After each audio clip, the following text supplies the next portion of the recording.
Hola, bienvenidos a este webcast sobre aspectos avanzados de Windows Phone 7, preparado por Arcano Software. Mi nombre es Nicolás Fornaro y durante los próximos minutos estaré comentando una serie de aspectos interesantes sobre la plataforma y el desarrollo para Windows Phone 7. En esta ocasión, pondremos foco en algunas opciones nuevas que ofrece Windows Phone en su versión conocida como Mango. A lo largo de este webcast tocaremos algunos temas avanzados del desarrollo para Windows Phone 7. Los temas son muy variados e interesantes. Comenzaremos hablando de interfaz de usuario, más específicamente del mecanismo de tiles o cuadros en Windows Phone. Luego pasaremos a temas de red y comentaremos la posibilidad de utilizar sockets en nuestras aplicaciones. Sobre almacenaje de datos, veremos cómo crear y utilizar bases de datos locales en los teléfonos. El siguiente tema será la reproducción de audio, para luego pasar a procesamiento en background y ejecución de tareas en forma periódica. Casi sobre el final, comentaremos el Motion API, tecnología que habilita la construcción de aplicaciones complejas e interesantes, por ejemplo de realidad aumentada.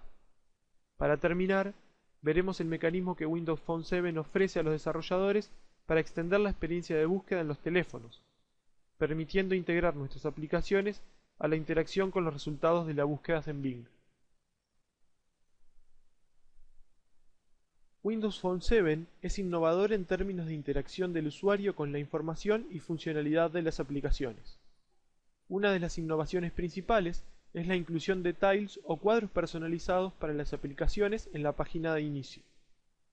En esta sección comentaremos el mecanismo de tiles y las herramientas disponibles para que los desarrolladores hagan uso de él. Un tile es un link a una aplicación que se muestra en la página de inicio. Hay dos tipos de tiles, los tiles de aplicación y los secundarios. Los primeros se crean cuando el usuario ancla la aplicación al inicio, manteniendo presionado el icono de la misma en la lista de aplicaciones.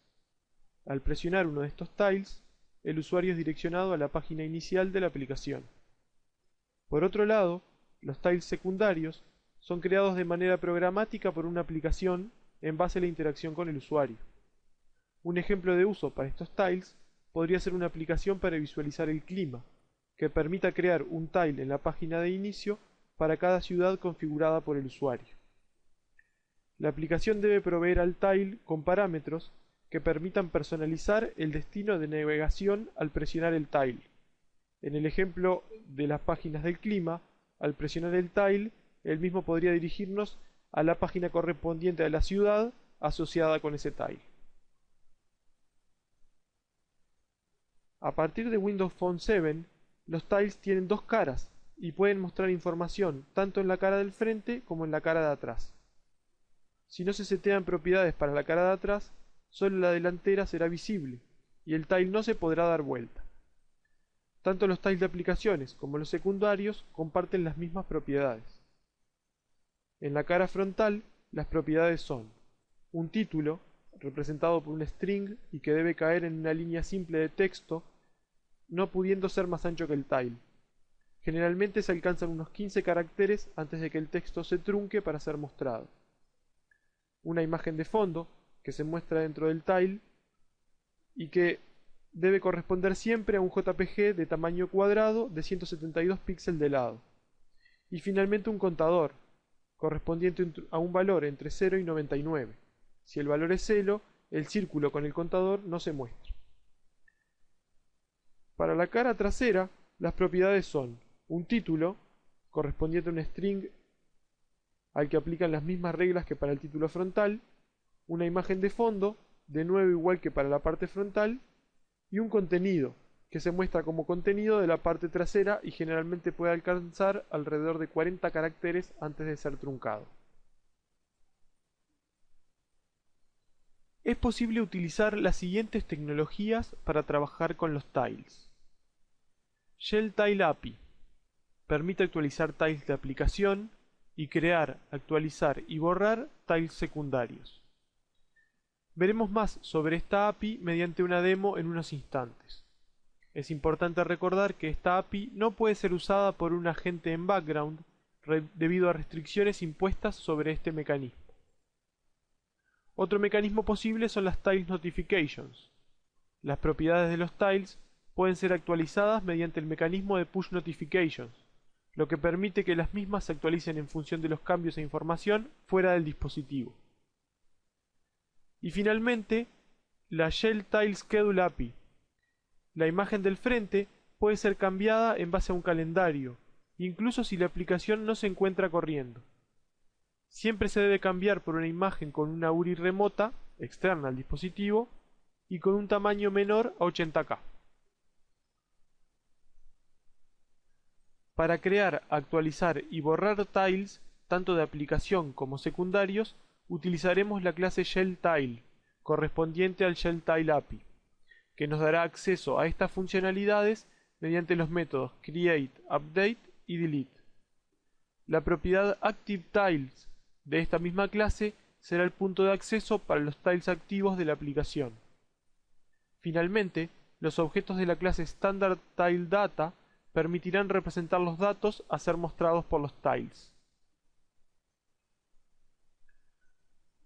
Para ejemplificar estos conceptos, vamos a construir una aplicación que permita actualizar el tile de la aplicación. Además, mostraremos cómo crear, actualizar y borrar tiles secundarios. Todas las operaciones las realizaremos mediante el shellTile API. Comenzaremos nuestra demo creando una nueva aplicación.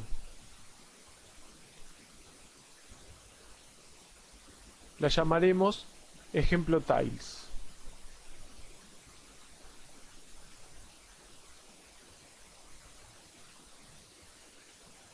Para acelerar el proceso de construcción de la aplicación, vamos a pegar el XAML correspondiente a la interfaz de usuario.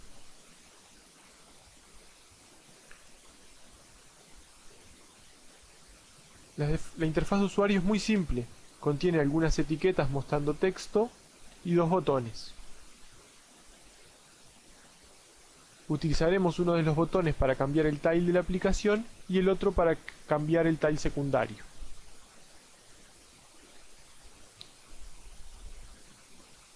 Para completar la interfaz de usuario, vamos a agregar otra página. Es mediante esta página que estableceremos las propiedades del tile de aplicación. La vamos a llamar Tile Application Page.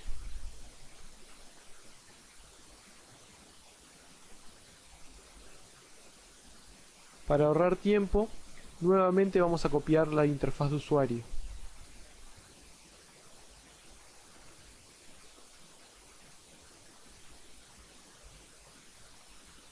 Simplemente agregamos un conjunto de cajas de texto que nos permitirán establecer los valores para el título, la imagen, el contador y el resto de las propiedades del tile. Finalmente agregamos un botón que al presionarlo permitirá setear las propiedades del tile.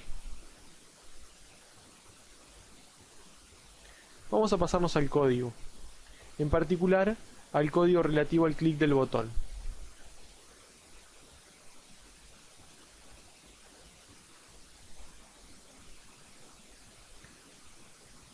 Lo primero que haremos es conseguir una referencia al tile de aplicación.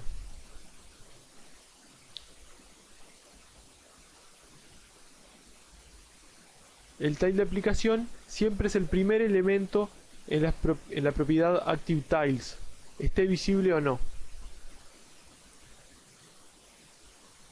Si conseguimos una referencia al mismo, vamos a setearle las propiedades.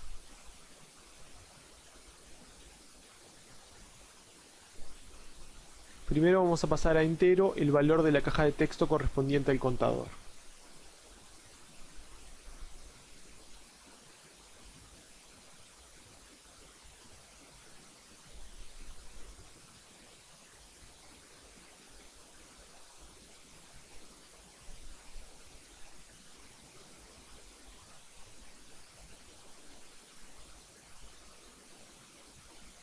Ahora la parte importante.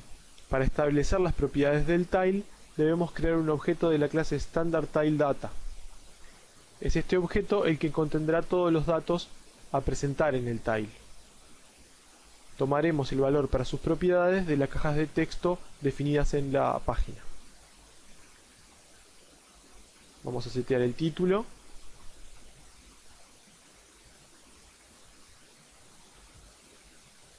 La imagen de fondo. La imagen de fondo la establecemos definiendo una URI.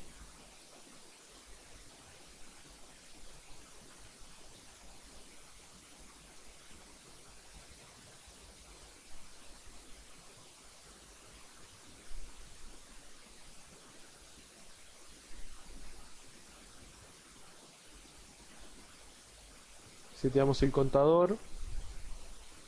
Es importante recordar que solo será visible si el valor es mayor a 0. Seteamos el título para la parte trasera del tile.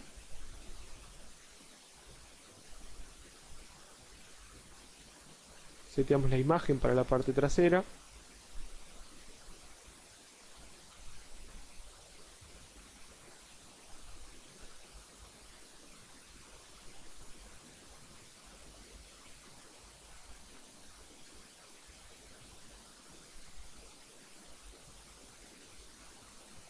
Y finalmente seteamos el contenido en la forma de texto para la parte trasera del tile.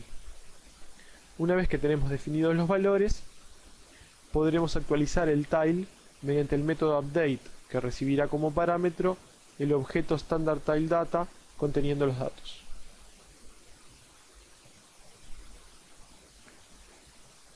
Para resumir, conseguimos una referencia al tile, establecemos los datos en un objeto standard tile data e invocamos el método update pasando los datos. Para completar este primer ejemplo, manejaremos el clic en el botón de la página inicial para dirigirnos hacia la página que permite cambiar las propiedades del tile de aplicación.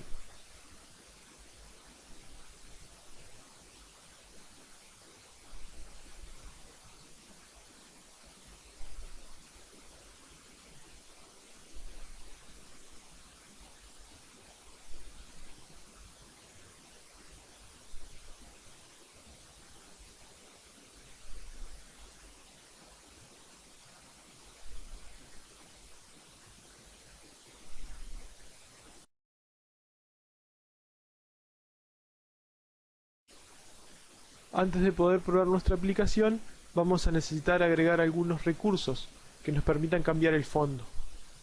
Para eso tenemos predefinidas 3 imágenes con los tamaños correctos, las que agregaremos a nuestro proyecto,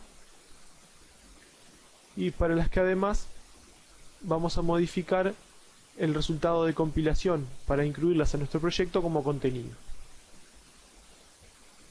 Ahora sí, la primera parte del demo está completa. Podemos iniciar nuestra aplicación y probarla. El primer paso será anclar la aplicación a la página de inicio, por lo que vamos a volver para atrás. Vamos a navegar la lista de aplicaciones hasta encontrar nuestra aplicación. Manteniendo presionado el icono, vamos a seleccionar la opción de anclarla a la página de inicio.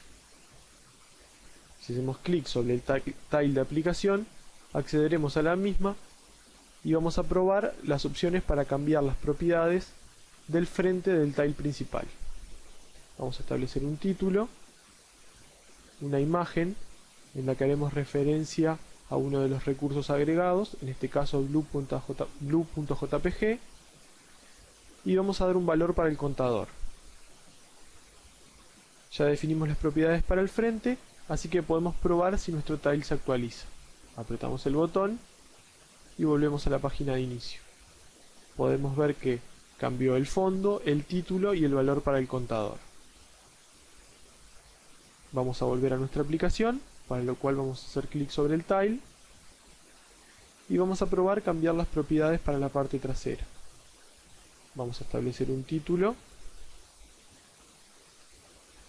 una imagen, en este caso será green.jpg, y un contenido.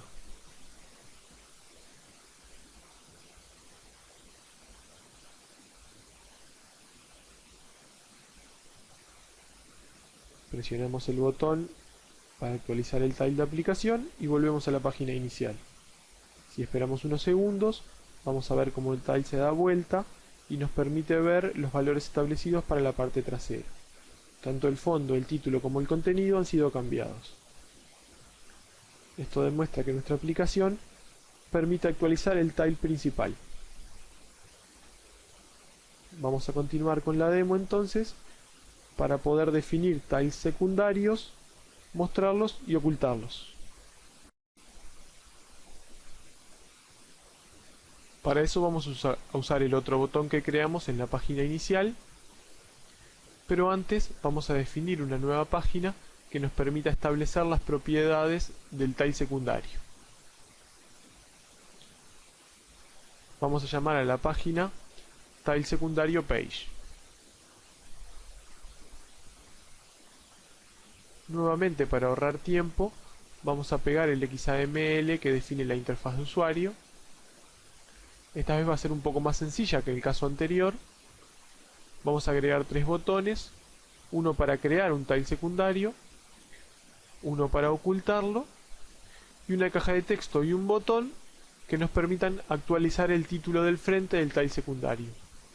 Para simplificar el ejemplo, el resto de las propiedades las vamos a dejar fijas por código. Vamos a pasarnos al código relativo al clic del botón. En este caso es el botón para crear el tile. Antes de crearlo, vamos a ver si no existe. Podemos identificar nuestro tile dentro de la lista de Active Tiles mediante la URI de navegación del mismo. En este caso lo vamos a identificar por los parámetros. Si nuestro tile no existe, en caso de que no lo encontremos, vamos a definir los datos para el tile mediante un nuevo objeto Standard Tile Data. Esto es similar al tile de aplicación. En este caso vamos a dejar todos los valores fijos por código. Vamos a definir una imagen para el fondo, en este caso de la parte de atrás.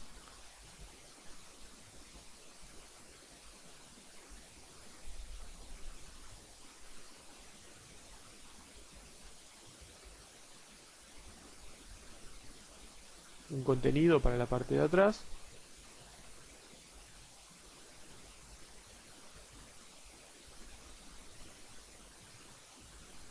Una imagen para el frente.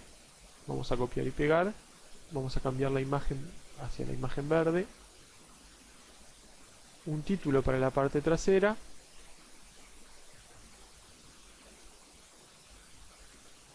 Un valor para el contador. Y finalmente un título para la parte frontal. Ya tenemos el objeto que define los datos para nuestro tile. Ahora, para crearlo, vamos a invocar el método create de la clase shellTile. Este método recibirá dos parámetros. El primero, la URI asociada al tile. Esto permitirá definir el destino dentro de la aplicación cuando se presione el tile. Vamos a especificar los mismos parámetros por los cuales lo estamos buscando.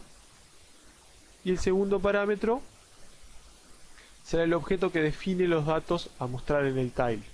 En nuestro caso, el objeto de la clase Standard Tile Data. En resumen, primero buscamos el tile, lo buscamos por el contenido de su URI. Si no existe, definimos un objeto para contener los datos e invocamos el método create de la clase shellTile para definir el nuevo tile. Vamos a volver a la interfaz de usuario y esta vez vamos a escribir el código para ocultar el tile. Al igual que en el caso anterior, vamos a empezar buscando el tile y si lo encontramos, le vamos a invocar el método delete que permitirá borrarlo de la página de inicio. Nuevamente, buscamos el tile en la lista de Active Tiles mediante la propiedad Active Tiles de la clase shellTile. Si lo encontramos, invocamos el método delete.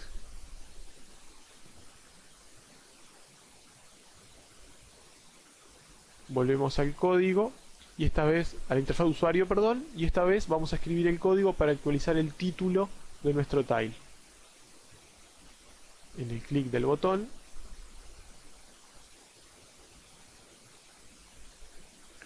Al igual que en el caso anterior, vamos a comenzar buscando el tile, y si lo encontramos, vamos a definir un nuevo objeto standard tile data y le vamos a setear solamente el título.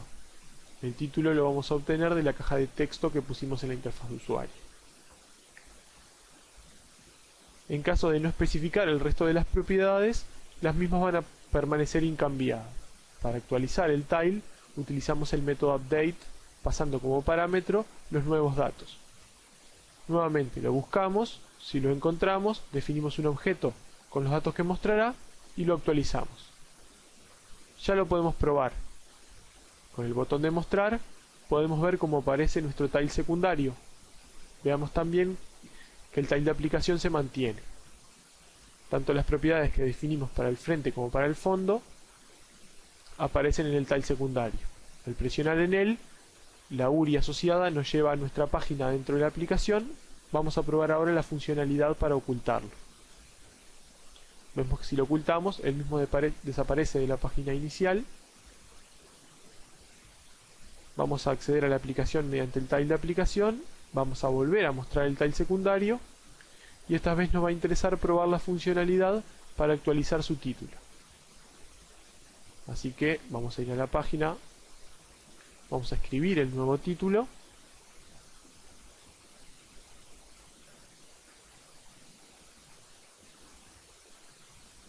Y vamos a presionar el botón. Si volvemos a la página de inicio, podemos ver cómo el título del tile está cambiado. Con esto completamos el ejemplo que nos permite actualizar el tile de aplicación y crear, actualizar y eliminar tiles secundarios.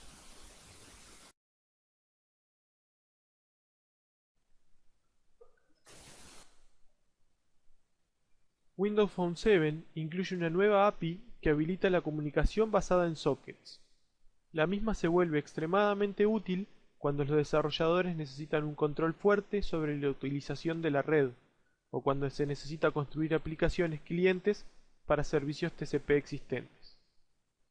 Los sockets permiten la comunicación bidireccional con servicios en la nube, al tiempo que hacen posible construir aplicaciones en escenarios complejos de comunicación, como mensajería automática o juegos multijugador. Un socket es un mecanismo para entregar paquetes de datos o mensajes entre aplicaciones o procesos. En términos de programación, es una interfase contra el stack del protocolo TCP/IP. Los sockets se identifican en una red mediante una dirección, formada por la combinación de una dirección IP, Internet Protocol, y un número de puerto. Windows Phone 7 provee una interfase de programación que permite a los desarrolladores crear aplicaciones que pueden comunicarse con servicios en Internet u otras aplicaciones utilizando los sockets. Podemos ver como ejemplos de aplicaciones que utilizan sockets a los clientes FTP, los clientes de correo, sistemas de chat y streaming de video. Mediante sockets es posible consumir servicios tanto TCP como UDP. La clase socket del namespace system.net.sockets encapsula la funcionalidad necesaria para trabajar con ellos, ofreciendo métodos para manejar conexiones, enviar y recibir datos, como son ConnectAsync, SendAsync y ReceiveAsync. Con Windows Phone 7 es posible almacenar información relacional en una base de datos local, la que reside en el almacenamiento aislado o Isolated Storage de la aplicación. En esta sección comentaremos las tecnologías detrás de las bases de datos locales en los teléfonos con Windows Phone 7 y las APIs que permiten aprovecharlas.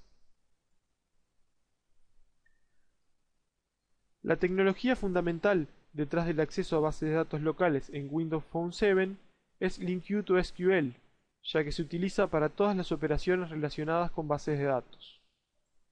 Esta es usada para definir el esquema de la base, seleccionar datos y guardar cambios a los mismos.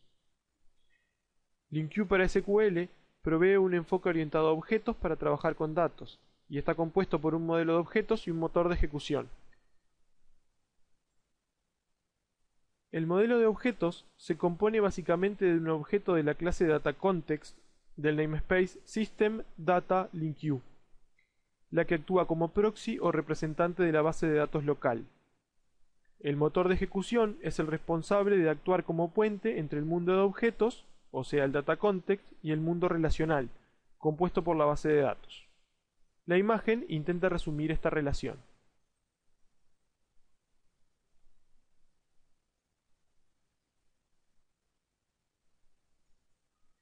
El DataContext es un proxy, un objeto que representa la base de datos.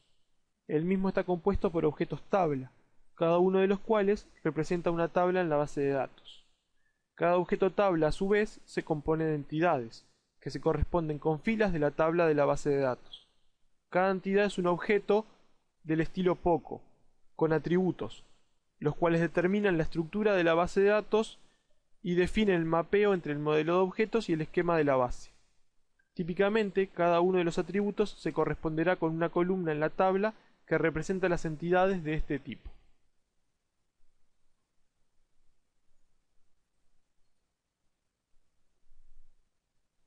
LINQ para SQL provee funcionalidad de mapeo entre los mundos de objetos y relacional, funcionalidad que permite a las aplicaciones utilizar el lenguaje de consultas LINQ o Language Integrated Query para comunicarse con la base de datos relacional, que solo se comunica mediante Transact SQL.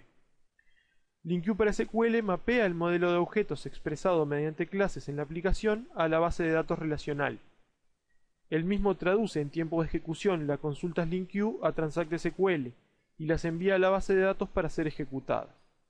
Una vez obtenido el resultado, es el mismo LINQ el que traduce estos resultados, obtenidos como filas de una tabla, de nuevo a objetos, de forma que el desarrollador siempre trabaja a nivel de sus propios tipos.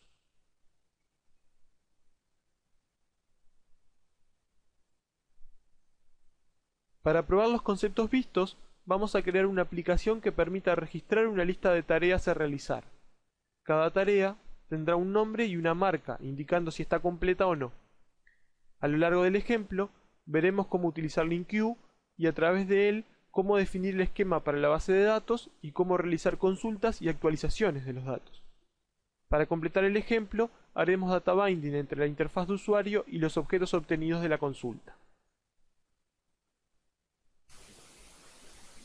Vamos a comenzar nuestra demo creando un nuevo proyecto. Vamos a llamar a nuestro proyecto ejemplo base de datos.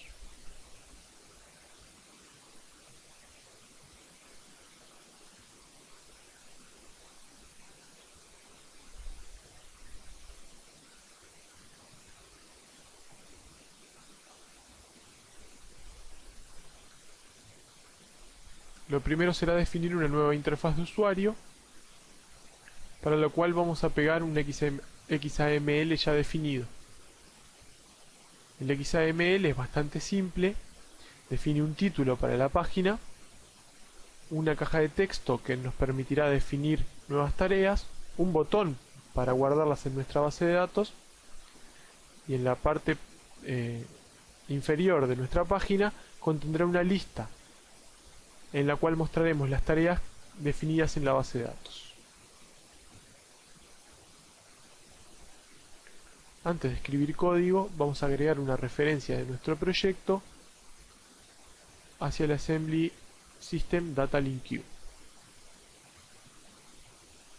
Ya tenemos interfaz de usuario, así que vamos a comenzar a crear nuestro modelo. Lo primero será definir nuestra clase tarea. Estos son los objetos que persistiremos en nuestra base de datos relacional.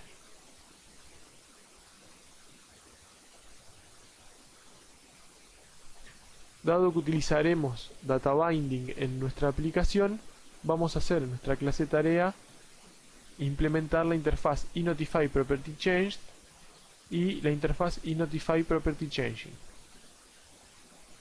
Esto nos hará definir dos eventos y vamos a escribir dos métodos que permitan lanzar estos eventos en caso de que haya algún delegado asociado.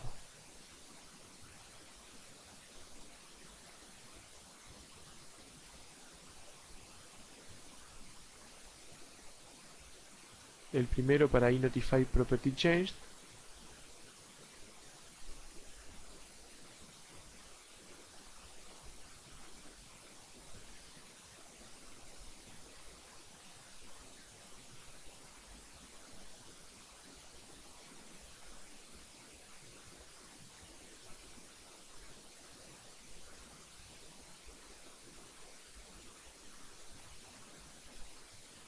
Y el segundo, muy similar, pero para iNotify Property Changing.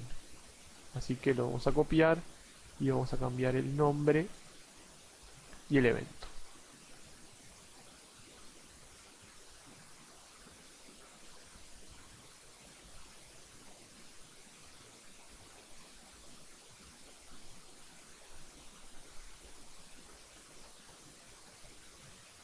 Ahora es momento de definir los campos y las propiedades para nuestras tareas, es decir, definir la información asociada y que nos interesará guardar en la base de datos. Vamos a definir 3 campos para cada tarea. Un ID o identificador, un nombre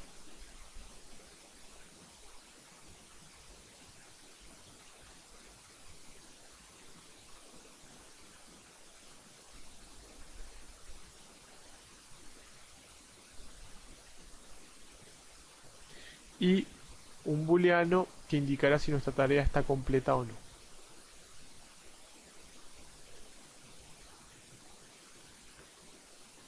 Ya tenemos los campos, ahora podemos definir las propiedades.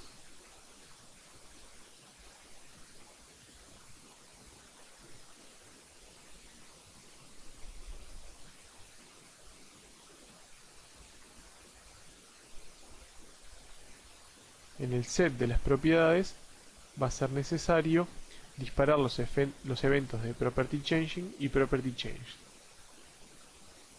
Solo vamos a disparar estos eventos si el valor que estamos seteando en la propiedad es distinto al que ya tenía.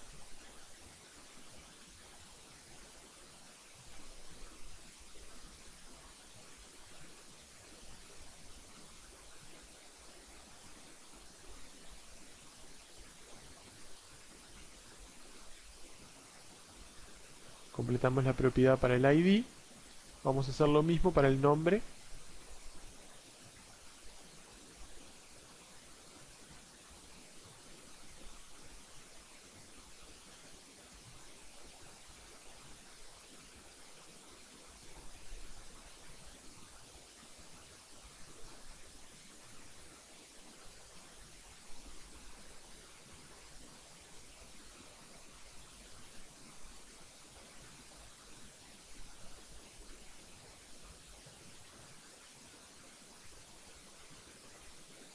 Y nuevamente lo mismo, pero esta vez para la propiedad que indica si nuestra tarea está completa o no.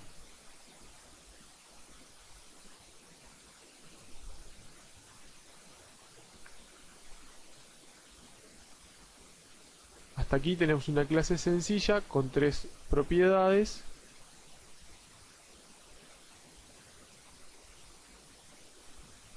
y nada particular.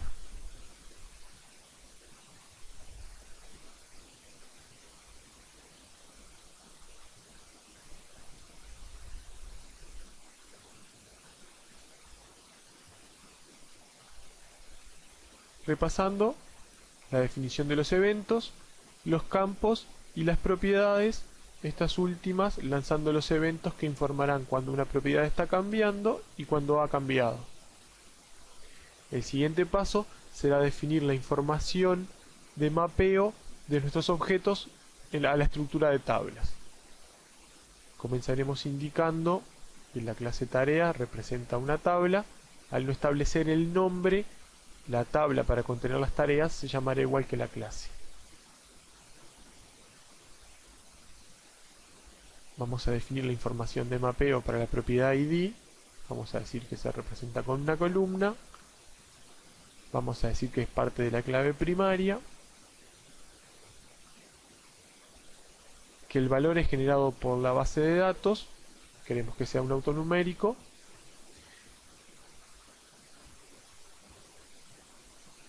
Y que el tipo va a ser el tipo entero, no nulo e identidad.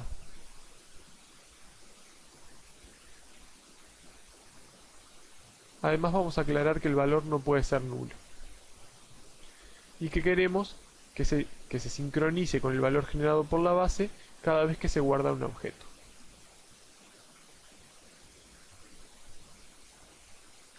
Esta es la propiedad más compleja por ser la clave. Para las propiedades nombre y está completa, simplemente definiremos el mapeo con una columna del mismo nombre. Con esto ya definimos la estructura y el mapeo necesario para guardar nuestras tareas. Vamos a agregar una nueva columna simplemente para mejorar la performance del Intuit SQL del tipo binary,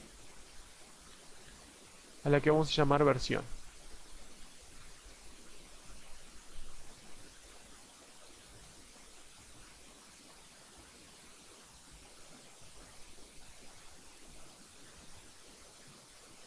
Ya tenemos nuestros objetos del dominio y la información del mapeo y la estructura para guardarlos en la base de datos. Nos falta ahora definir un contexto que actúe como puente entre los objetos y la base de datos. Para eso vamos a definir una nueva clase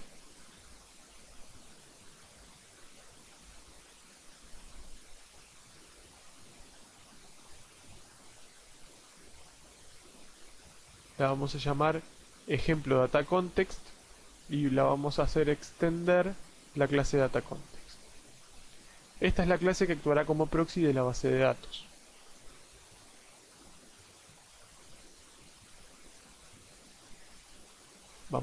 Vamos a definir un string para contener el string de conexión que indicará los parámetros para ubicar la base de datos.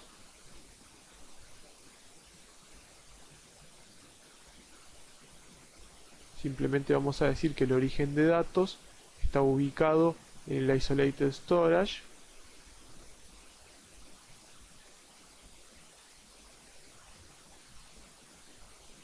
y lo vamos a llamar tareas.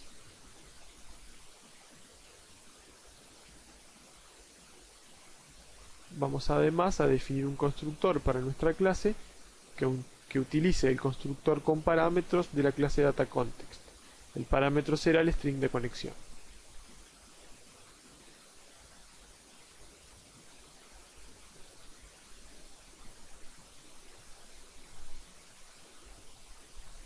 Finalmente, vamos a definir una tabla en nuestro contexto capaz de contener tareas.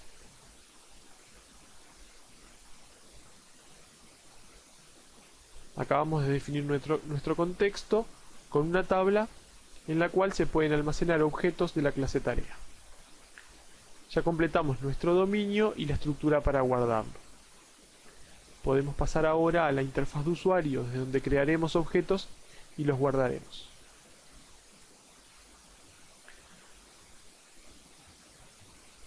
Antes de eso, vamos a modificar el constructor de la aplicación para que cuando la aplicación se inicia, verifique si la base de datos existe o no.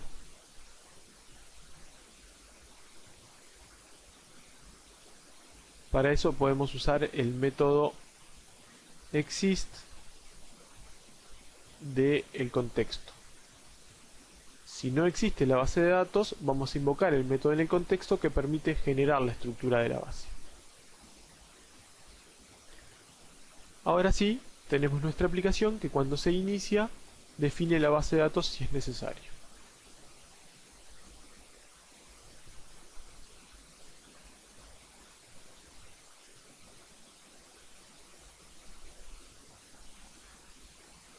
Podemos pasarnos a la interfaz de usuario.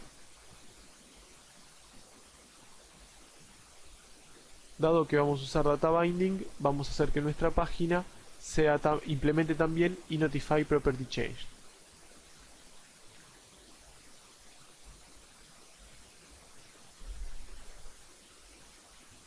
Al igual que en nuestra clase tarea, vamos a definir el evento y un método para lanzarlo si es que existe algún delegado asociado.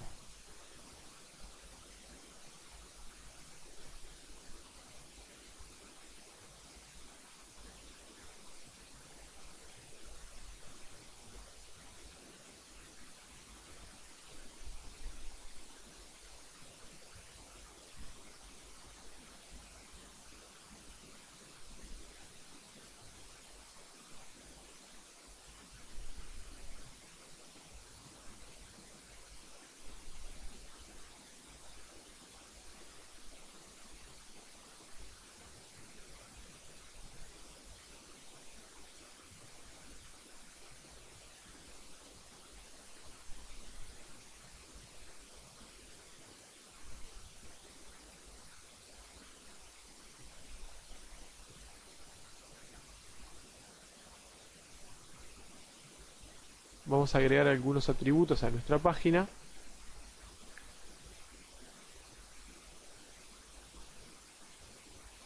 Uno para hacer referencia a un contexto que representa la base de datos, y otro en la forma de una lista observable de tareas, que es la que utilizaremos para hacer data binding con nuestra lista.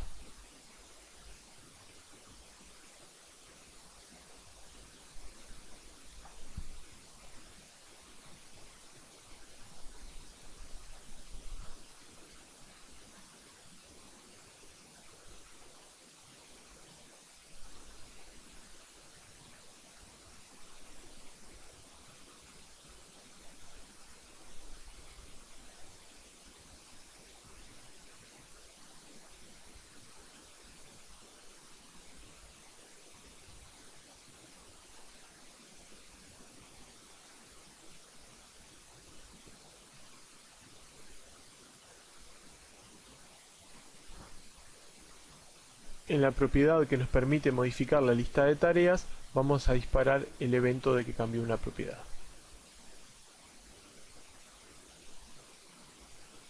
Este código es necesario para hacer el data binding de la lista que pusimos en la página hacia la lista de tareas contenida en el atributo.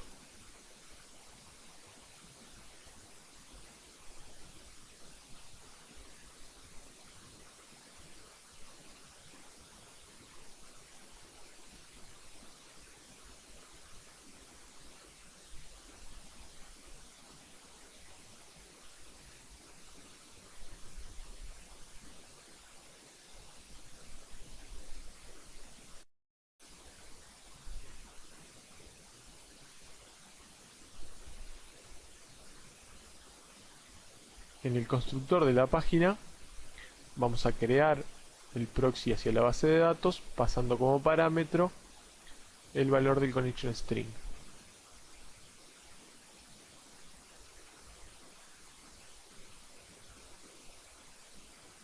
Además, vamos a definir como contexto para la página la propia página. Esto hará que cada vez que cambie la lista, la página se refresque. Vamos a manejar el evento de clic en la caja de texto. Cuando la caja de texto obtiene el foco, vamos a borrar el indicador que la caja sirve para establecer el nombre de la tarea.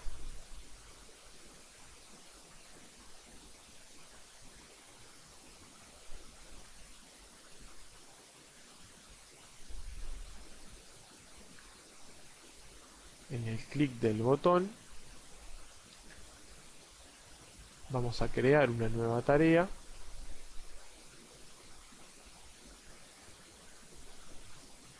Vamos a setearle el nombre con el contenido de la caja de texto.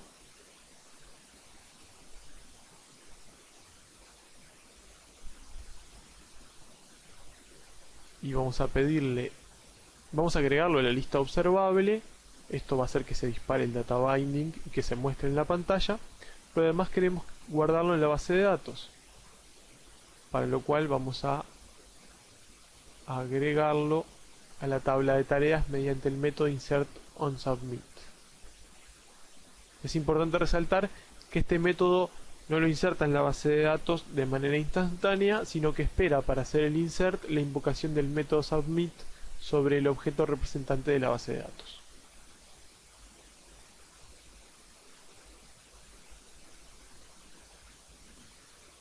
Para poder probar, además, vamos a sobreescribir el método navigatedFrom en nuestra página para que cuando se abandone la página se invoque el método submitChanges sobre la base de datos para impactar los cambios efectivamente en la base de datos.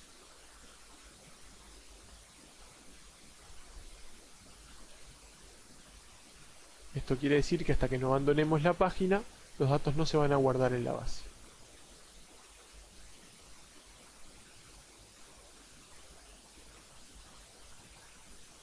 Además, como parte del template que define los ítems en la lista, tenemos definido un botón. Este botón es el que permite borrar elementos de la lista. Vamos a manejar el evento de clic en el botón para eliminar el elemento sobre el cual se presione. Vamos a definir el evento clic y escribir el nuevo código manejador.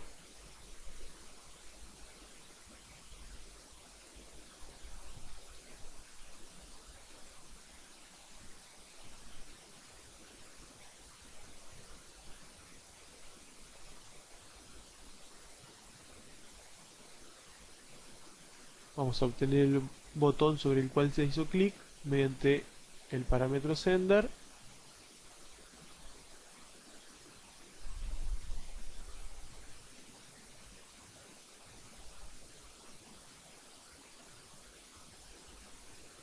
Y dado que el botón está asociado acá a un ítem de la lista, podemos pedirle su contexto y estar seguros que será una tarea.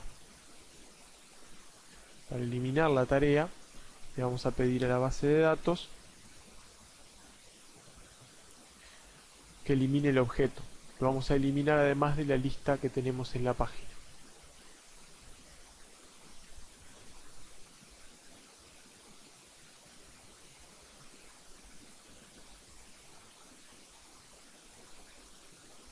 Nuevamente la tarea no se eliminará hasta que no se ejecute el método submitChanges. Así que en el caso de las eliminaciones lo vamos a hacer de manera instantánea. Finalmente volvemos a poner el foco sobre la página.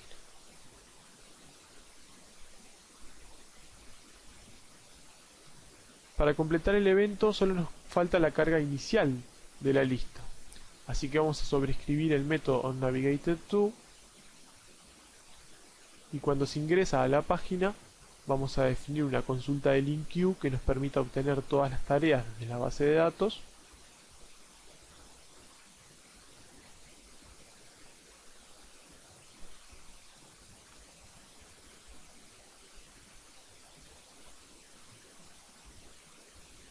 Y vamos a poner esas tareas como contenido para nuestra lista observable. Esto permitirá que se dispare el mecanismo de data binding y que las tareas se muestren efectivamente en la lista.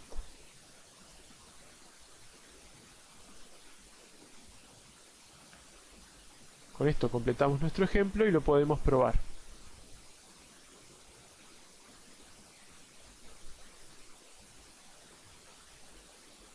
Podemos definir una nueva tarea.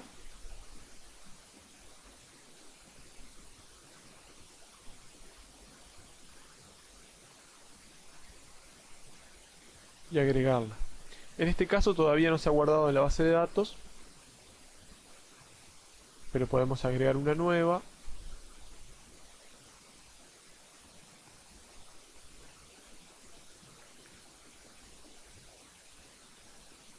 Y una tercera.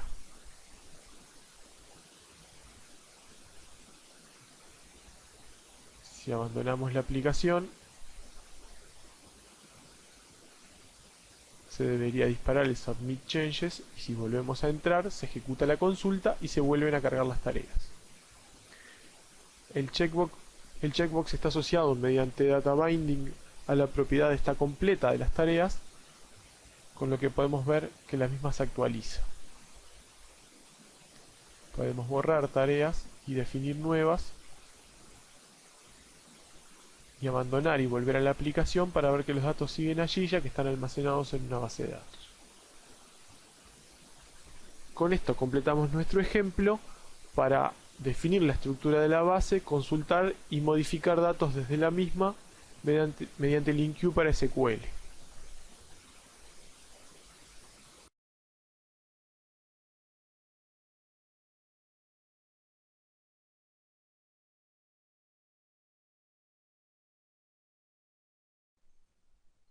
Es posible construir aplicaciones para Windows Phone 7 que reproduzcan audio en background. Esto significa que aunque el usuario abandone la aplicación, ya sea presionando el botón hacia atrás o el botón de inicio, la misma continuará reproduciendo el audio. En esta sección veremos cómo acceder a esta funcionalidad desde la perspectiva de los desarrolladores. Las aplicaciones que reproducen audio se benefician siempre de la ejecución de Background Agents, elementos nuevos en Windows Phone 7. Todo el contenido multimedia en Windows Phone 7 se reproduce mediante la Zune Media Queue. Cualquier aplicación que desee reproducir audio en background deberá enviar comandos a la Zune Media Queue para setear el track en curso, iniciar o pausar la reproducción, adelantar o retroceder en la misma y demás. Estas tareas se logran invocando métodos sobre la clase Background Audio Player. El objeto Instance se comunica con la Zune Media Queue para manipular la reproducción del audio.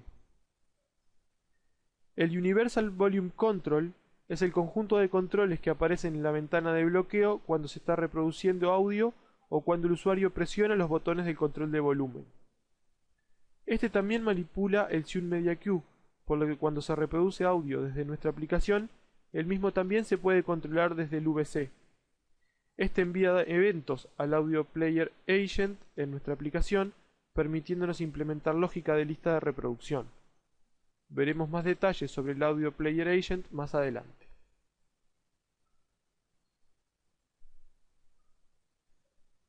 Es posible construir dos tipos de aplicaciones para reproducir audio en background. El primer tipo implementa una lista de reproducción simple y pasa una URI conteniendo la dirección del contenido a la Zune Media Queue para establecer la pista actual.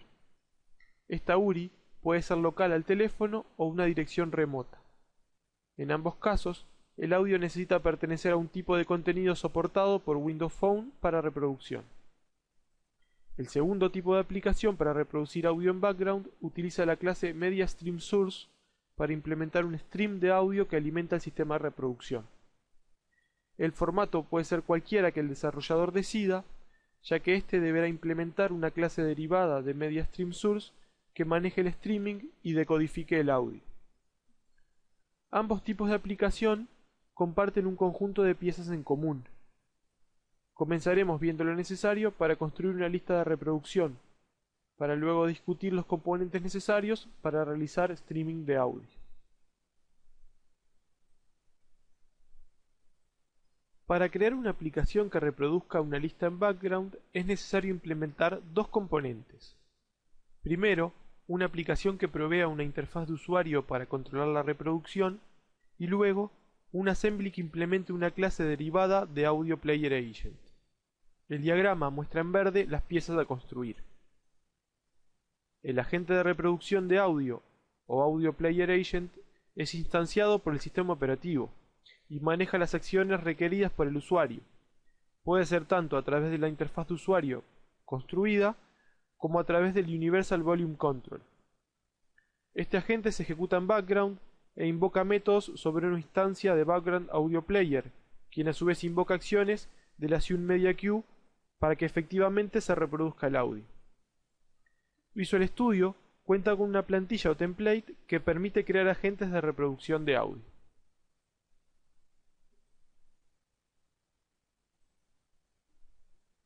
Para crear una aplicación de streaming de audio, se deben implementar las mismas piezas que para una lista de reproducción. Se debe crear una aplicación principal que provea la interfaz de usuario y un agente de reproducción de audio. Para hacer streaming, también se debe implementar una subclase de Audio Streaming Agent y otra subclase de Media Streaming Source. Las piezas a implementar se muestran en verde en el diagrama. El Audio Streaming Agent es responsable de crear y posicionar la Zune Media Queue hacia el Media Stream Source mediante el método setSource. Existe un template específico en Visual Studio para crear un nuevo proyecto del tipo Audio Streaming Agents. La Zune Media Queue realiza pedidos al Media Stream Source para obtener el audio, y es desde allí donde se obtiene el stream.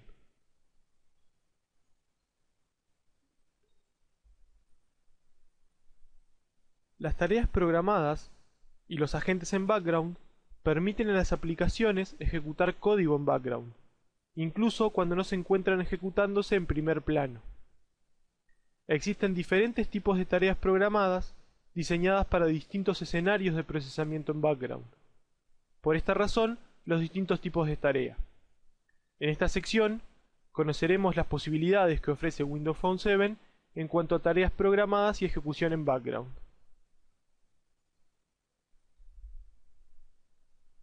Comenzaremos viendo los tipos disponibles de tareas programadas. Básicamente existen dos tipos. Primero, las periodic tasks.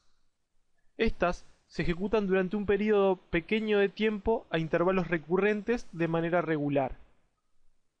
Se pueden ver como escenarios típicos para este tipo de tareas, por ejemplo, la subida a la nube de información de ubicación o sincronizaciones pequeñas de datos.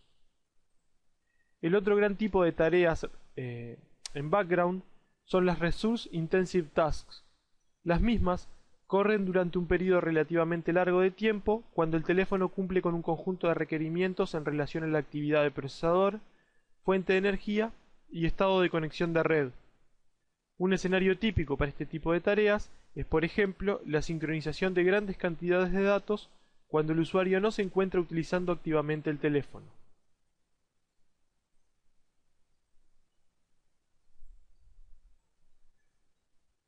Las aplicaciones pueden tener solo un agente en background, el que puede estar registrado como una tarea periódica o periodic task, o como una tarea de consumo intensivo o resource intensive task, o ambas.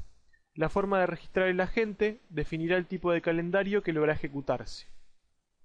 El código para el agente debe ser implementado en una clase que extienda Background Agents. Cuando el agente se inicia, el sistema operativo invoca el método onInvoke, método en el cual la aplicación puede determinar qué tipo de tarea programada se está ejecutando y realizar las acciones que correspondan. Cuando el agente termina su tarea, debe invocar el método notifyComplete o abort para informar al sistema operativo de que ha terminado su trabajo.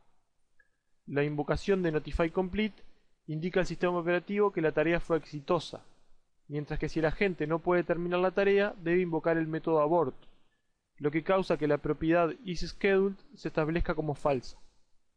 La cara visible de la aplicación puede revisar el valor de esta propiedad para saber si las tareas programadas fueron abortadas o no. Para ejemplificar el uso de los distintos tipos de tareas programadas, construiremos una aplicación de demo que cree estas tareas, las inicie y las detenga. Como parte de la demo, crearemos objetos Periodic Task y Resource Intensive Task.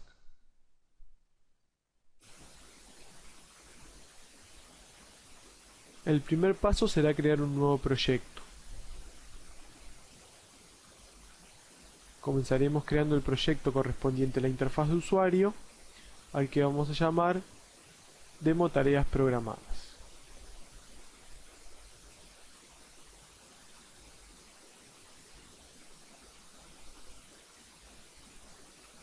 Vamos a agregar también a nuestra solución un segundo proyecto. Esta vez utilizaremos un template distinto de Visual Studio que permite definir agentes para tareas programadas. A este segundo proyecto le vamos a llamar agente de prueba. Además, vamos a definir una referencia desde el proyecto de interfaz de usuario hacia el proyecto que define el agente.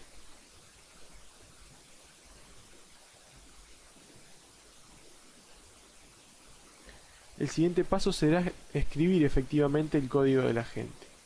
Para eso, vamos a completar la clase creada por el template de Visual Studio y en particular vamos a escribir el código en el método onInvoke, método que invoca el sistema operativo cada vez que se debe ejecutar el agente. Nuestro agente va a ser muy sencillo y simplemente va a mostrar un toast que informe el tipo de agente que se está ejecutando.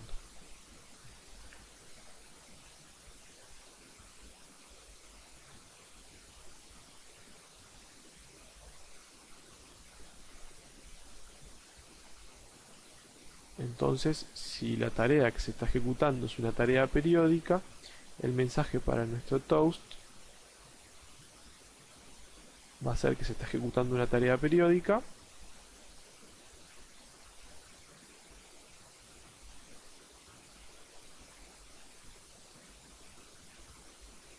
mientras que si no es una tarea periódica vamos a asumir que es una tarea de recursos intensivos.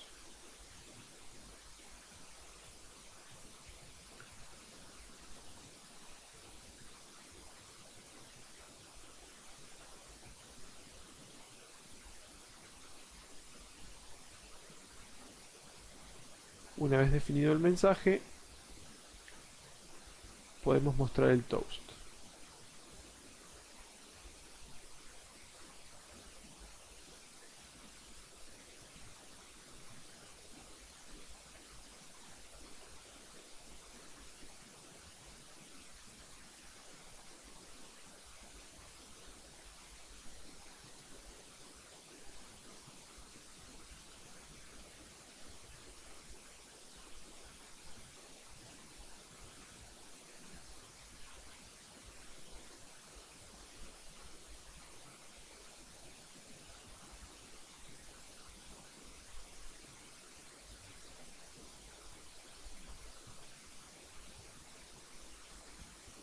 Con esto completamos nuestro agente. La tarea que se va a ejecutar en background simplemente va a mostrar un toast. Antes de abandonar la definición de la tarea, vamos a definir un símbolo que indique si estamos debugueando o no, para poder acortar los tiempos de prueba. En caso que estemos ejecutando el agente en modo debug, cada vez que se ejecute el agente, vamos a volver a agendarlo para ejecutarse pasado un minuto.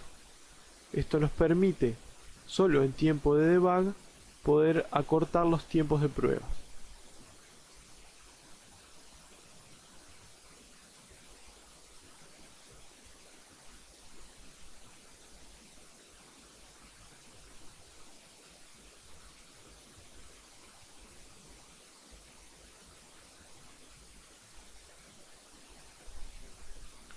Para que esto funcione, vamos a tener que definir en nuestra clase el símbolo de bug agent,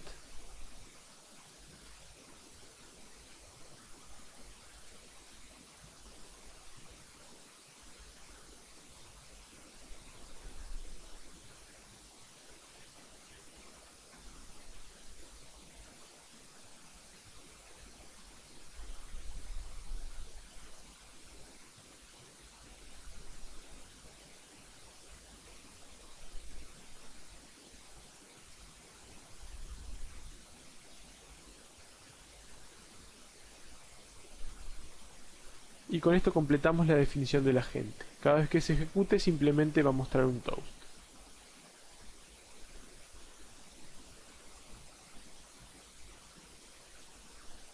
Nos falta alguna referencia.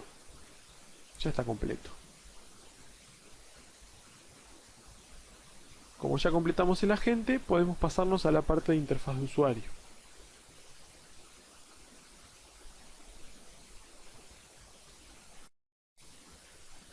Para acelerar el proceso de definición de la interfaz de usuario, vamos a copiar y pegar XAML.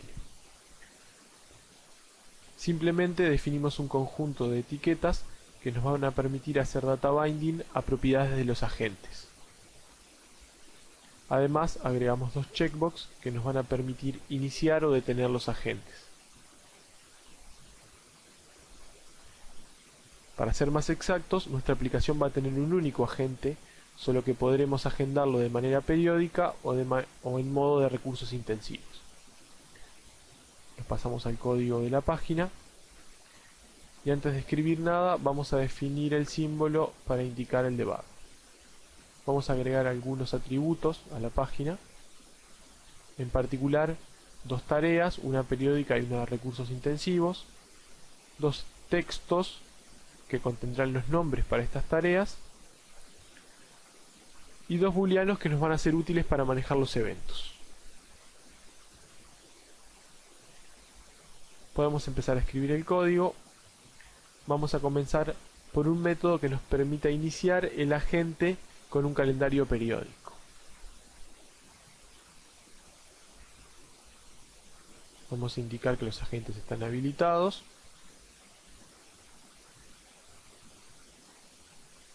vamos a crear una nueva tarea periódica.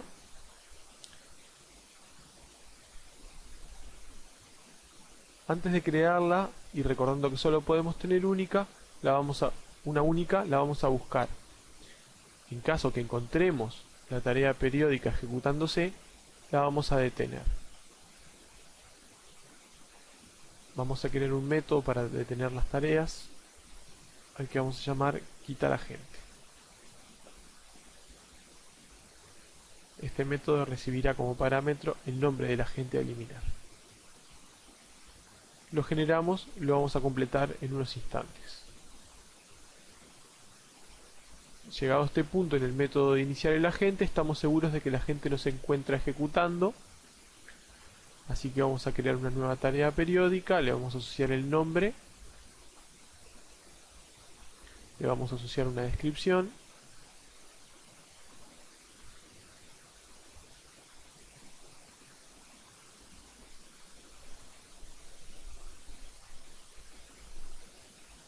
y mediante el método add de la clase ScheduledActionService vamos a agregar este nuevo agente.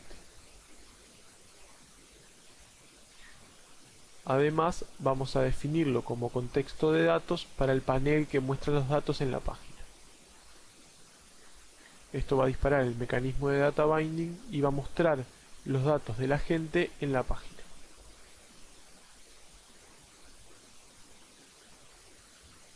Con esto completamos el método que nos permite iniciar el agente en modo periódico. Vamos a completar el método para quitar los agentes.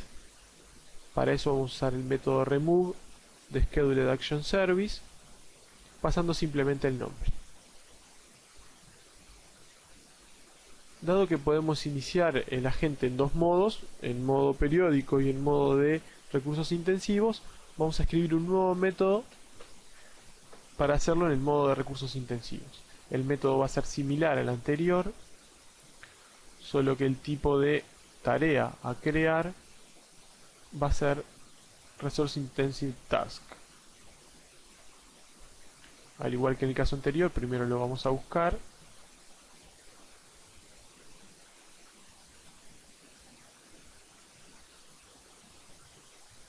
Si lo encontramos, lo vamos a detener.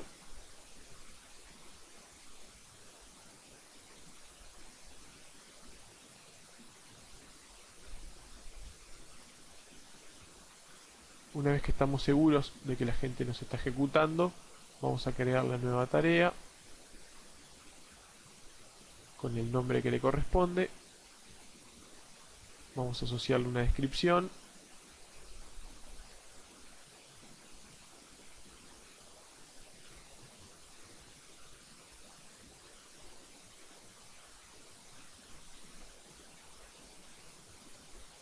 Y vamos a iniciarla mediante el método add de ScheduledActionService.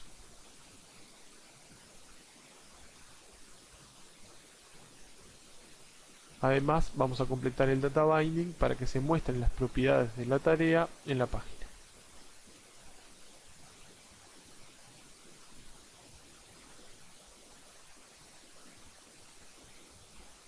Este código sería suficiente en un entorno de producción, pero para poder debuguear vamos a utilizar el símbolo de debug, lo que nos permitirá agendar las tareas de una manera más ágil y sin tener que esperar periodos largos.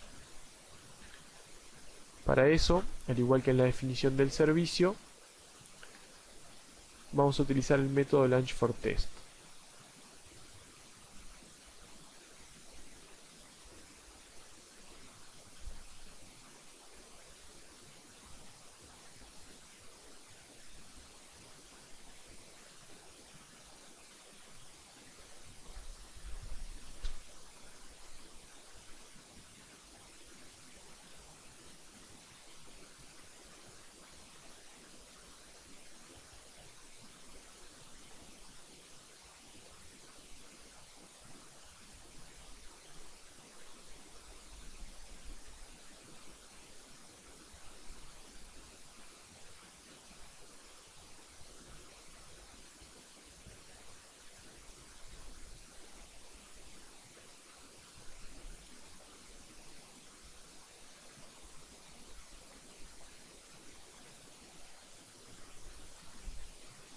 Vamos a hacerlo tanto en el método que inicia la tarea de manera periódica como en el que lo inicia en modo de recursos intensivos.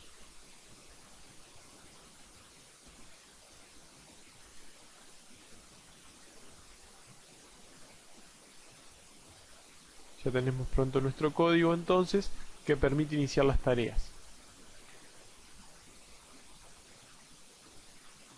Vamos a sobreescribir el método onNavigated2 para nuestra página.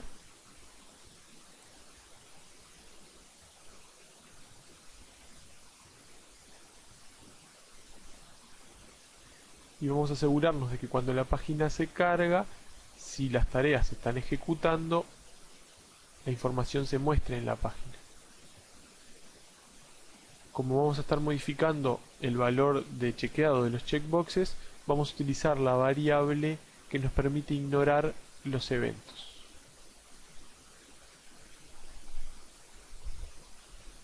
Vamos a buscar las tareas mediante el método find y si las encontramos,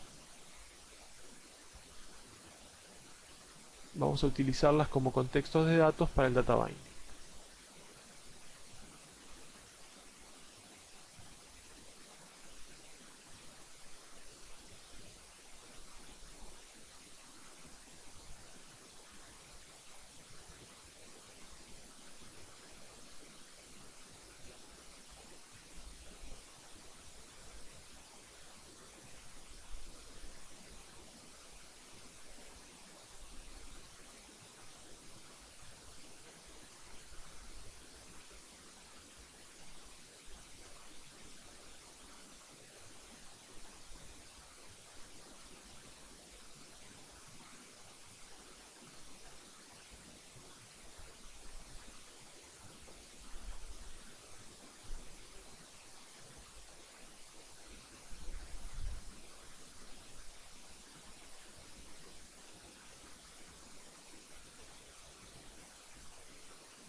Finalmente, solo nos falta el código que inicie y detenga nuestras tareas.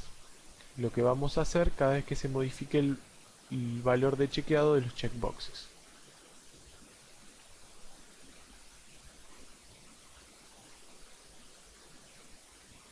Para eso, cuando se chequee el checkbox que corresponde a la tarea periódica, vamos a invocar el método de iniciar la tarea periódica si es que no está seteada la bandera para ignorar el evento.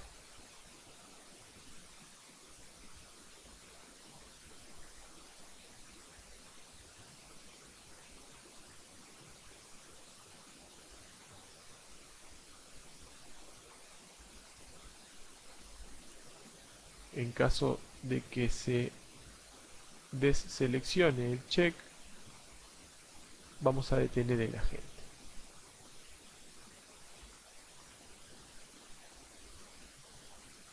Para completar el ejemplo, vamos a manejar los mismos dos eventos, pero para el checkbox correspondiente a la tarea de recursos intensivos.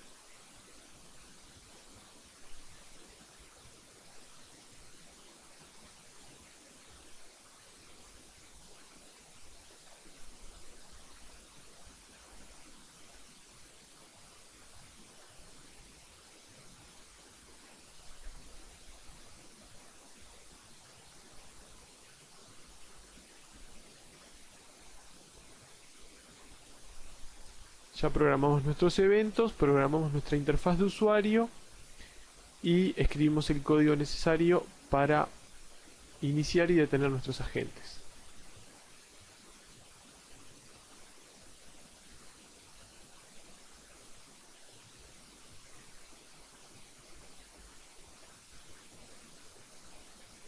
El siguiente paso será probar nuestra aplicación.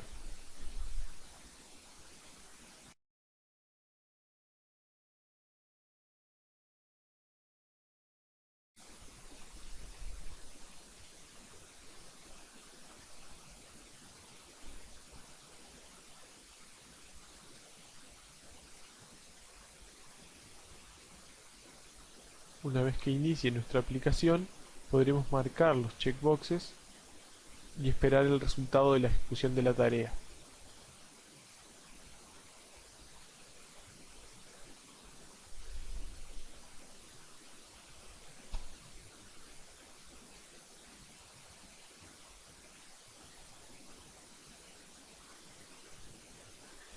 Es importante recordar que las tareas se tienen que ejecutar incluso si nuestra aplicación no está en el frente.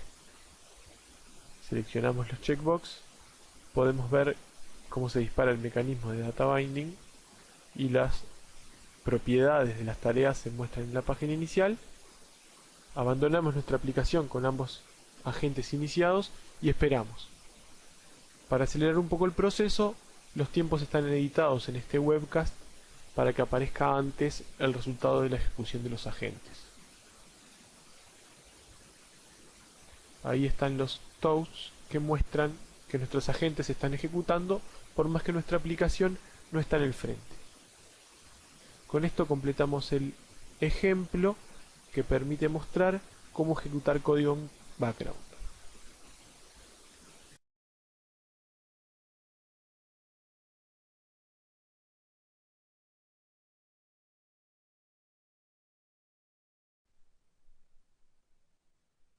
El Motion API es útil para crear aplicaciones de Windows Phone que utilizan la ubicación y el movimiento del teléfono como dispositivos de entrada. Si bien existen APIs para acceder a la información cruda desde dispositivos como la brújula, el giroscopio y el acelerómetro, el Motion API se encarga de manejar la matemática compleja necesaria para combinar la información de estos sensores y producir valores fáciles de usar para la altitud y el movimiento. Comenzaremos viendo cuáles son los dispositivos para los cuales el Motion API es capaz de combinar la información. Primero, los acelerómetros. Un acelerómetro es un dispositivo capaz de medir fuerzas de aceleración, las que pueden ser constantes, como la gravedad, o más dinámicas, como la detección del inicio y fin de movimientos repentinos o las vibraciones. El uso más común para el acelerómetro es la detección de la posición del teléfono, vertical o horizontal, ya que esto se determina en función de la fuerza de gravedad sobre el teléfono. Ya vimos un ejemplo de su uso en un webcast anterior. Este dispositivo ofrece nuevas posibilidades en relación a la interacción entre el usuario y el teléfono, habilitando por ejemplo movimientos en juegos mediante la inclinación o el movimiento real del teléfono. Otro de los dispositivos es la brújula. Una brújula o magnetómetro mide la fuerza y dirección de los campos magnéticos, lo que permite obtener nuestra orientación en relación al norte geográfico. Es importante tener en cuenta que el campo magnético de la Tierra es relativamente débil, y las mediciones pueden verse afectadas por otros campos magnéticos en el entorno. Además, es necesario tener en cuenta que este dispositivo es opcional en los teléfonos. Finalmente comentaremos el giroscopio, dispositivo que mide cambios en la orientación con bastante precisión. El mismo no depende de la gravedad como el acelerómetro y a diferencia de este nos permite detectar con precisión si el dispositivo se rota mientras está apoyado en una superficie plana. Este dispositivo también es opcional en Mango y no tiene soporte en versiones anteriores.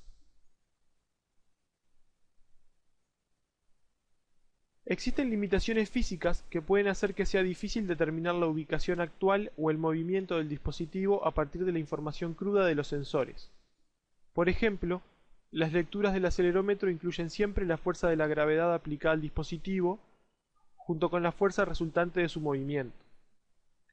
El giroscopio mide la velocidad rotacional, no la posición, por lo tanto está sujeto a desviaciones.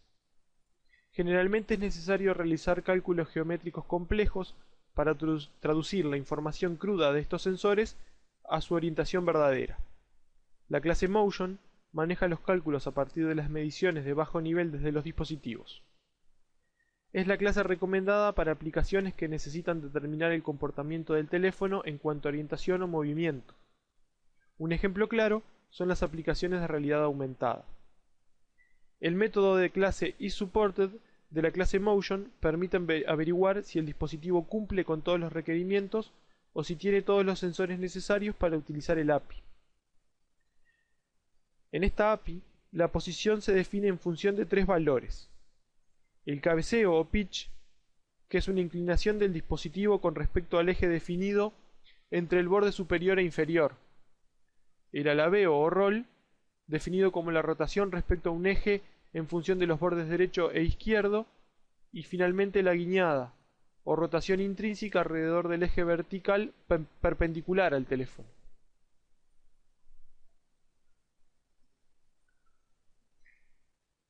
El evento Current Value Changed de la clase Motion se ejecuta periódicamente para proveer a la aplicación con nueva información de los sensores. El período para definir la ejecución de este evento puede ser establecido por el desarrollador mediante la propiedad TimeBetweenUpdates.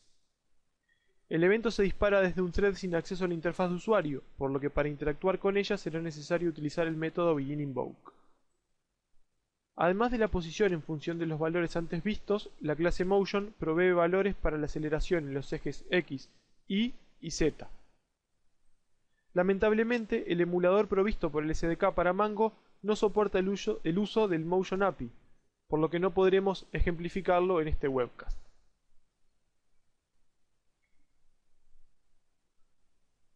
Con Windows Phone 7, las aplicaciones pueden utilizar App Connect para extender la experiencia de búsqueda en los teléfonos.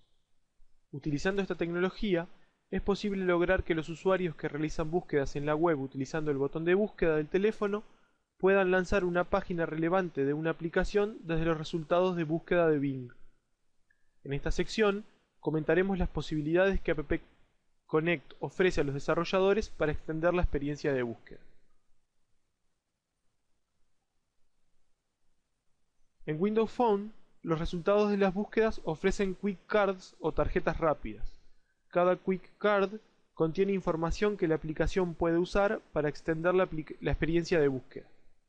La información particular de cada Quick Card depende del tipo de búsqueda que se realiza. Existen tres tipos de búsquedas: búsquedas de lugares, ubicaciones listadas en la página pivote de los resultados de búsqueda, de productos, que se listan bajo el encabezado de productos, y de películas, listados bajo el encabezado de películas cercanas de los resultados de búsqueda. Cada tarjeta rápida muestra información acerca de un resultado de búsqueda.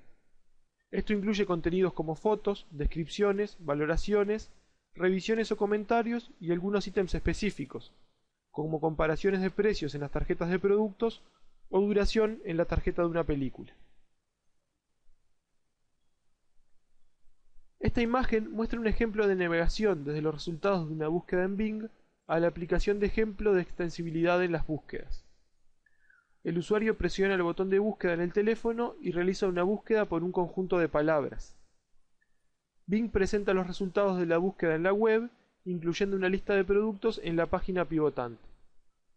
A continuación, el usuario selecciona un producto de la lista, lo que inicia una Quick Card de producto para este elemento en particular. La Quick Card contiene múltiples páginas pivotantes, incluyendo una para aplicaciones y otra titulada acerca de. En la página de aplicaciones aparecerán aquellas habilitadas para App Connect.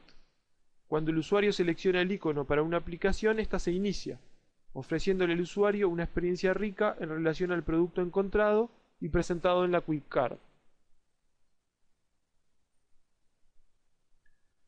Utilizar App Connect con nuestra aplicación requiere el manifiesto de aplicación, un archivo de extras y por lo menos una página interna para recibir el link con la URI desde la Quick Card. Cuando la aplicación se inicia desde una Quick Card, la información acerca de la tarjeta se pasa a la aplicación mediante un link conteniendo una URI profunda, lo que permite la navegación directa a una página interna de la aplicación. Los parámetros en esta URI contendrán la información sobre la Quick Card, información que puede variar en función del tipo de Quick Card a partir de la cual se accede a la aplicación.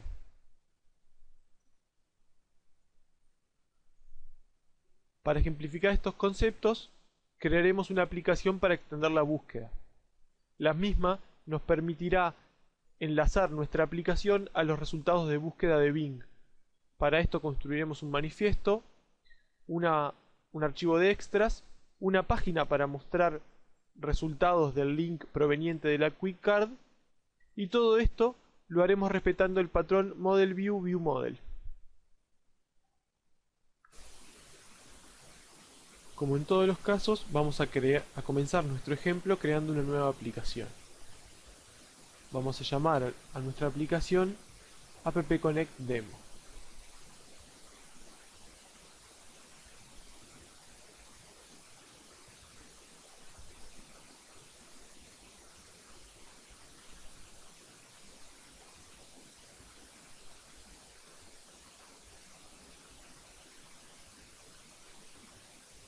El primer paso será editar el manifiesto para incluir la definición de las extensiones que definen la forma de conectarse con las búsquedas de Bing.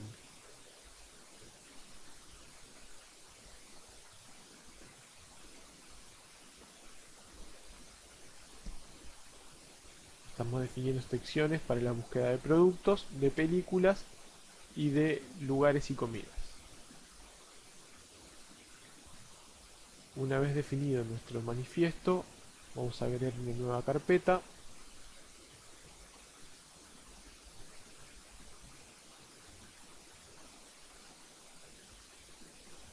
A la que vamos a llamar extensions, y dentro de ella vamos a definir un nuevo archivo XML que define los extras.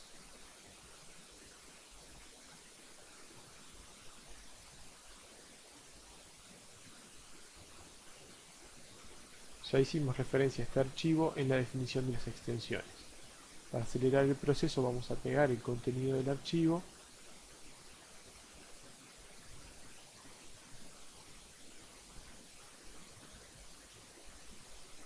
y podemos ver que en el archivo estamos definiendo los valores para las etiquetas de las extensiones.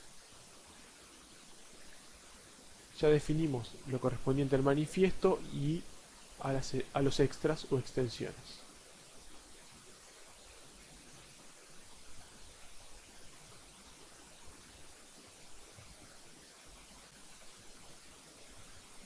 Ahora vamos a editar el archivo que define nuestra aplicación. Vamos a comenzar referenciando un nuevo namespace.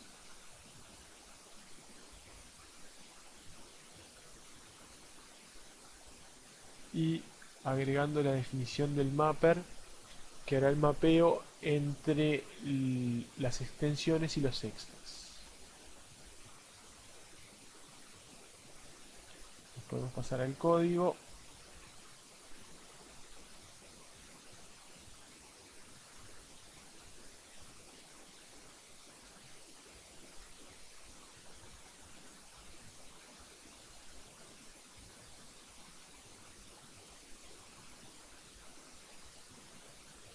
Y agregamos la definición del mapeo en el constructor de la aplicación.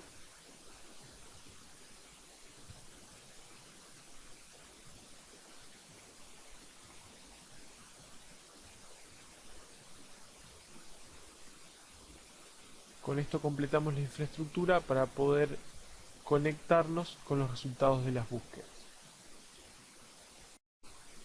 Vamos a definir ahora un modelo para nuestra aplicación que nos permitirá modelar los datos que vamos a recibir desde la Quick Card que inicie nuestra aplicación.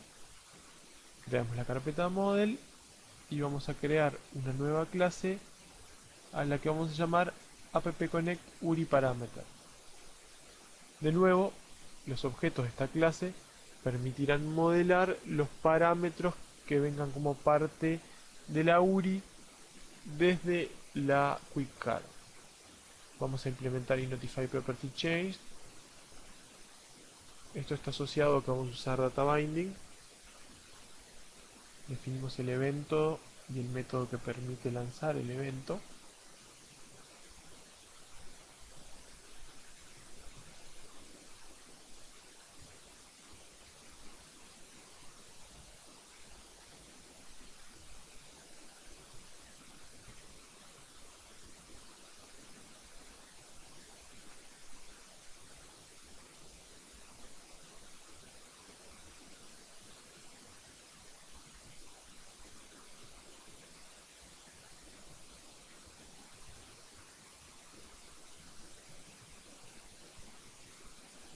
Vamos además a definir propiedades para nuestros objetos. En particular vamos a definir dos propiedades, una para representar el nombre del parámetro y otra para representar el valor del parámetro. En ambos casos vamos a definir un campo y una propiedad que al setearla dispare el evento de property change.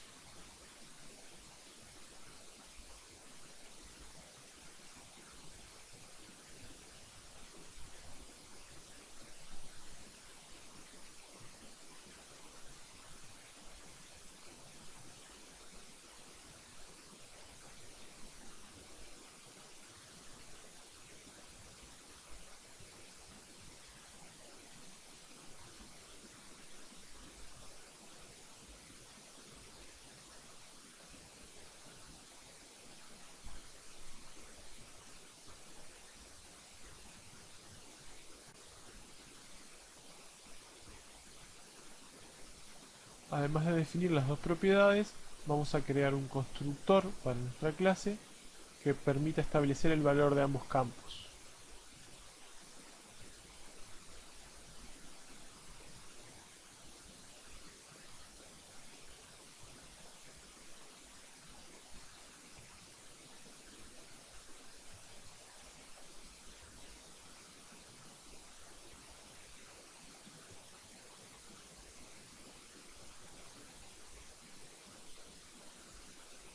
Además, y simplemente por una cuestión de presentación, si el campo es el llamado categoría, vamos a eliminar los separadores y insertar saltos de línea.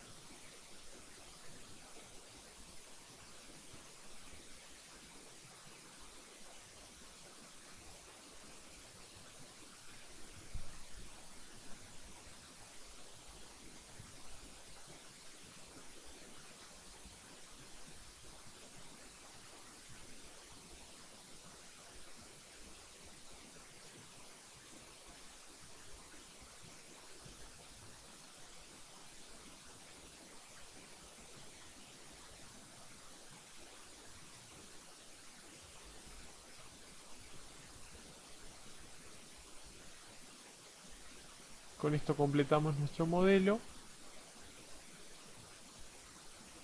El siguiente paso será definir la interacción entre el modelo y la vista.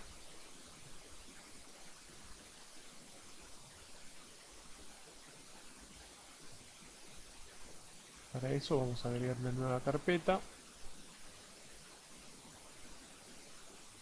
a la que vamos a llamar ViewModel.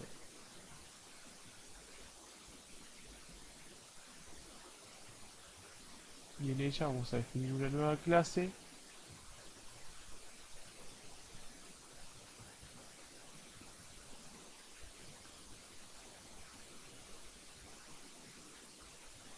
Para acelerar vamos a pegar el código de esta clase. Esta clase será la encargada de recibir los datos desde la Quick Card y crear los objetos de nuestro modelo, haciendo además data binding con la interfaz de usuario.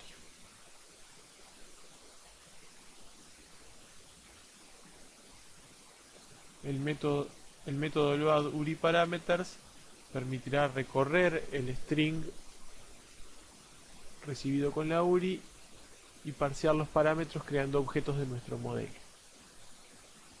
La clase contiene además una colección observable, que es mediante la cual haremos data binding con la interfaz de usuario.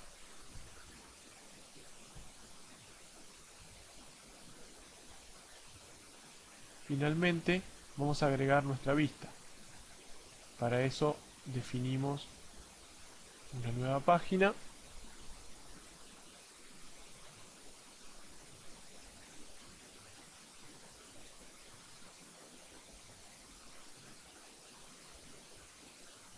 En esta nueva clase vamos a hacer el data binding y además vamos a parsear los parámetros recibidos desde la Quick Card.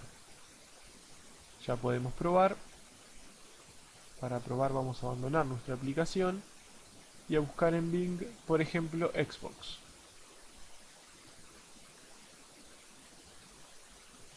Vamos a navegar en los resultados hasta una Quick Card de producto. Y si dentro de la Quick Card de producto buscamos la página de aplicaciones, podemos ver cómo nuestra aplicación aparece publicada. Esto significa que logramos interactuar con el resultado de búsqueda de Bing.